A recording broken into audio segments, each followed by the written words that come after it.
So back in the day when I was a starving artist, I was working at an alarm company where I stayed up from midnight until 8 listening to alarms. And I frequently then would go teach a class and I used to run a marathon. So I would go for 36 hours, many hours without sleep. And my younger sister said to me, Norah, come on, let's have lunch sometime. Well, lunch is easy if you work from midnight to 8. The only problem is you may have been awake for 36 hours.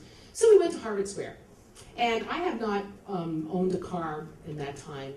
I think I didn't really even partly own a car until I was married with a kid, so I didn't own a car.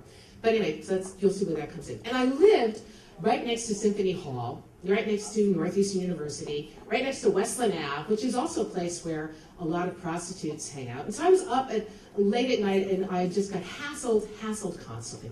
So my sister and I were going out for lunch, and we're walking down Brattle Street, and we see this car that has some interesting bumper stickers. And so we stop to look at the bumper stickers, and a car pulls up and slows down, and there are two guys dressed up very nicely, and they say, "Going out, ladies?"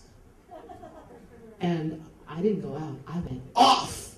I said, "You sons of bitches, do you mean to tell me I can't even have lunch with my sister? And you're going out, why don't you just take that thing and stick it in the wall? Let me just tell you, I am so sick." My sister said, Norah. I said, and I'm so sick. And the guys were like, just horrified. And I said, I will not be treated like this. Goddamn. I don't know, I took all kinds of trash, talked about their mothers, everything. And they went driving off with those horrified faces.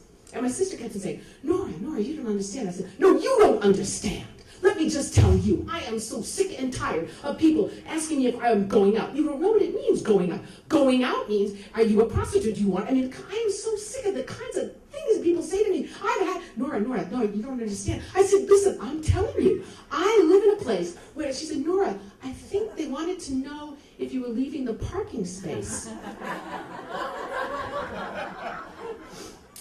The parkings, you mean like, was that our car and were we going out of the parking, like parking space, yeah, okay, so, wow. So I was really deeply embarrassed. And it's kind of funny because you really can't make this stuff up, but as we were leaving the restaurant, who did we see walking down the street? But these two guys who evidently had found a parking space somewhere. And being the kind of person I am, having realized my mistake, I went running up to them. Well, they started fighting for the keys to their car because they thought I was going to kill them, and they were like shaking. And I said, oh, I'm so glad to see you because now I understand. You just wanted to know if I was leaving the parking space, right? And they said, still fumbling for their keys. I said, well, I'm really sorry. See, but where I live, it's like, it's a little different when someone says, are you going out? It means something really, and I'm really sorry. And have a nice day. So I went in like a lion. And I went out with my little tail behind my legs.